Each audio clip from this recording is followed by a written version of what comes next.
The MAGA civil war continues and escalates because in the most recent episode of The Megyn Kelly Show, Megyn Kelly, former Fox News host turned very prominent MAGA podcaster, sounded the alarm for Donald Trump and the Republican Party about the midterms regarding the Iran war and had some pretty brutal things to say about her former employers at Fox, and in particular, MAGA Fox News host Sean Hannity. But before we unpack all that, if you end up liking this video and you want to support the channel, please be sure to hit the like, subscribe, and alert bells before you go. All right, folks, we continue to track the MAGA civil war, which was triggered by the very real Iranian war that Trump declared on Iran, which is wildly unpopular and a betrayal of his major campaign pledges.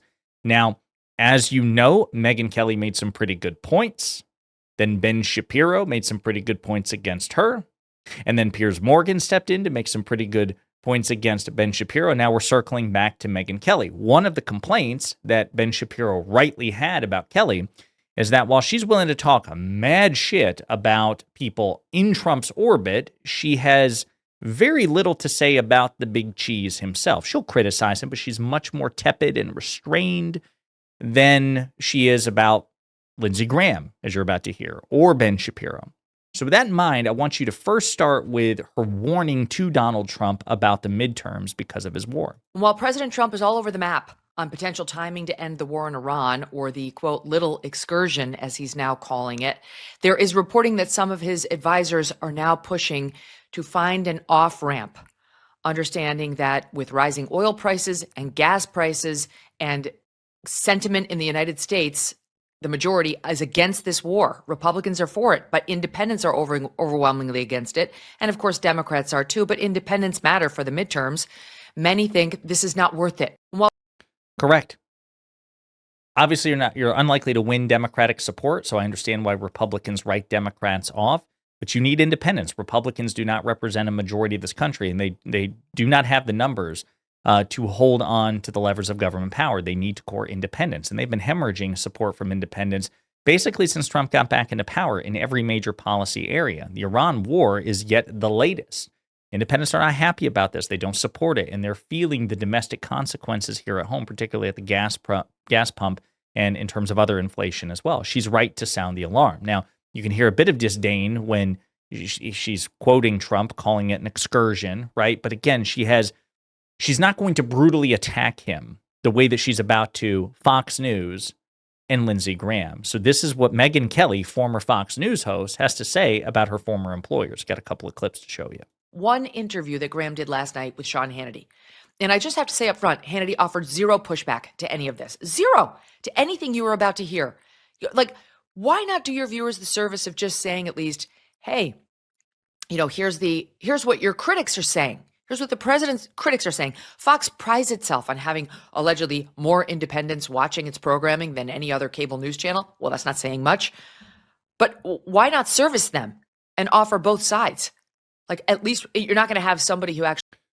Well, because this is where, again, and she takes some humility in some of the clips I'm about to say. She admits that she had contributed to this problem for years, which is more humility than you hear from most MAGA Republicans. But when she asks a question like this, like Megyn, you know why he's not offering both sides.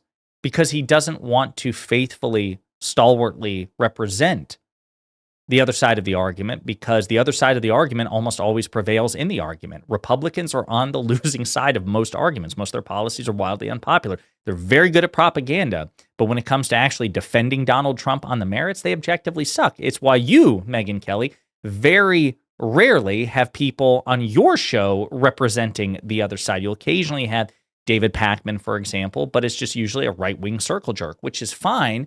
But that's because you're not a journalist. And that's because Sean Hannity is not a journalist. Because Fox News, broadly speaking, is not a journalistic endeavor, with some very few exceptions. They want to make propaganda for the Republican Party. And the best way to do that is to not have the other side on. Actually disagrees with Lindsey Graham, but you as the anchor, I used to do this. I know a thing or two about how to anchor a show that would wind up becoming the #1 show in cable for a Fox News audience in a way that's meaningful. Offer pushback if you don't have the other side. You, Sean, have to be the other side. I mean, that's what Roger Ailes praised all the time. When I was at Fox, he loved it when you did that because he thought it was a service to the audience. Those days are gone. Now it's you cheerlead the war, support the military-industrial complex, or you're a loser. It's infuriating because we're talking about life and death. We're talking about American life or death. And this is a dereliction of duty. At one point, he let Senator Lindsey Graham speak uninterrupted for 6 minutes. 6 minutes. And this appears to be the president's main way of achieving an information briefing. And that's an indictment of Trump. She has some pretty harsh words to say, again, about Lindsey Graham that you'll hear in just a second. I want to focus on the Fox News of it for now. But again, just putting this out there, if you have smoke for Lindsey Graham, you should have smoke for Donald Trump, because Trump has agency and he's choosing to defer to Lindsey Graham, which makes Trump an idiot or complicit. But either way, it's bad for Trump. There's no way to defend Trump here in a rational basis. But again, Megyn Kelly wants to have her cake and eat it too. But here she says, Fox is, again, it's all about just, propaganda. It's all about unquestioning fealty to the Republican Party. The truth is, Megyn, it was the same thing when you were employed at Fox. And I think this is the clip where she does a bit of a mea culpa while hitting Fox. Over at Fox News. I mean, Sean Hannity is Lindsey Graham by a different name. It's amazing to me to watch them cheerlead this. I mean, we've got 7 U.S. personnel dead. We've got a girls' school, 175 young girls dead in Iran. And there's serious dispute. We'll get into who's behind that. But there's only serious dispute because the president is now saying that it wasn't us, but his own defense secretary over his shoulder is saying it's under investigation. And senators like Kennedy are saying, yeah, it looks like it was us. And the Wall Street Journal and others are reporting it was us. None of this is good. Okay. And you would think at a minimum, somebody like Senator Graham would pause and not look so bloodthirsty. How does that make the Trump administration look good when we know that he's working hand in hand with the president, that he's been one of his chief advisors, to make him look so cavalier about the death unfolding in the Middle East right now and the likely of more to come? Trump's responsible for that, Megyn. Trump is a grown-ass adult. He's 80 years old. Again, this is the problem. It's the expression, good czar, bad boyar, this idea that you can't meaningfully criticize the dear leader, which listen, to be clear, Megyn Kelly has done in the past. She has criticized Donald Trump directly. It's just that she really picks her battles, which, if you're a political commentator and you're biased, I understand that. But you also present yourself as a journalist, which means you have an obligation to wade into those uncomfortable waters, I think, more than anybody. It's not Trump, or it's not Lindsey Graham that's making Trump look bloodthirsty. Trump himself is holding hands with Lindsey Graham as they do that together. And, of course, she has criticized the bombing of the Iranian school, the Iranian elementary school. The evidence was mounting that it was the United States military, but as we discussed in a previous video today in breaking news, the U.S. military's own internal preliminary inquiry says, the investigation's still ongoing, but we have currently concluded that, Donald Trump and Pete Hegseth were the ones who bombed that school. So it's explicit confirmation from within the U.S. military. That's not good for Megyn Kelly trying to, pull her punches against Trump. We'll see what happens as this news proliferates. Here's another clip.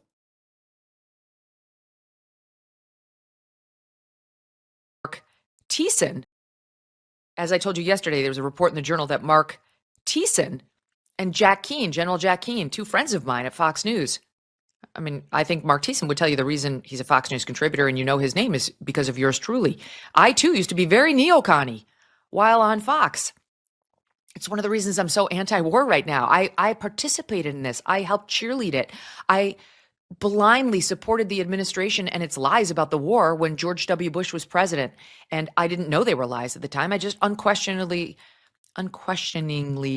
followed them, swallowed them, and then delivered them to an audience which kept approval numbers at a decent rate, at least within the Republican Party.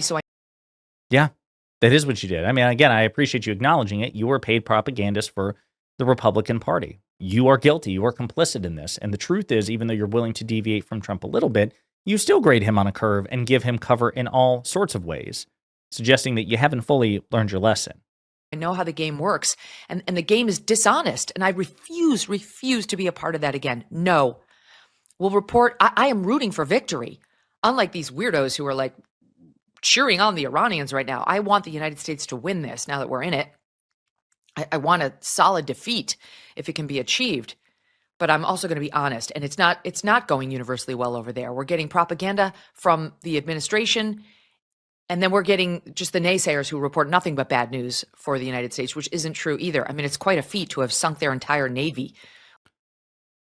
There's no evidence that we've sunk their entire navy. That's an exaggeration by Donald Trump. But yeah, I mean, listen, there's no question that in terms of military tactics and, operational ability of the United States military, it's next level. It's extraordinary. But that does not a war make, right? You have to look at the predicate for the war, the strategic goals of the war, the transparency of the war, the constitutionality of the war, and all of that is failing. So this is where Megyn Kelly starts to, lob her own fire at Lindsey Graham. It did emerge that it was not only Israel reportedly urging President Trump to get into this war, not reportedly, Israel urged President Trump to get into this war, period. Lindsey Graham was flying over to Israel and briefing a foreign country's leader on how to manipulate the sitting U.S. president. That's been confirmed. Okay, that's the Wall Street Journal reporting.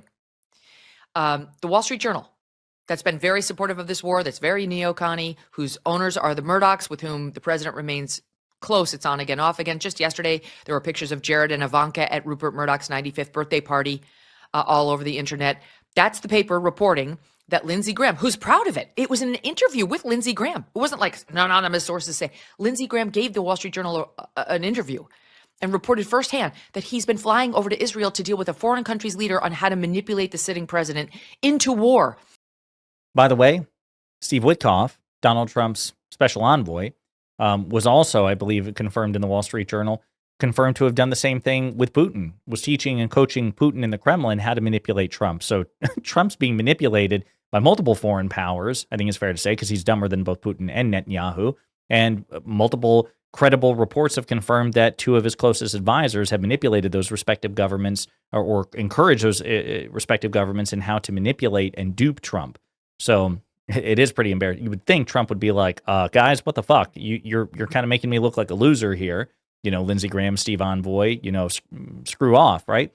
And yet it's happening again and again and again. One last clip.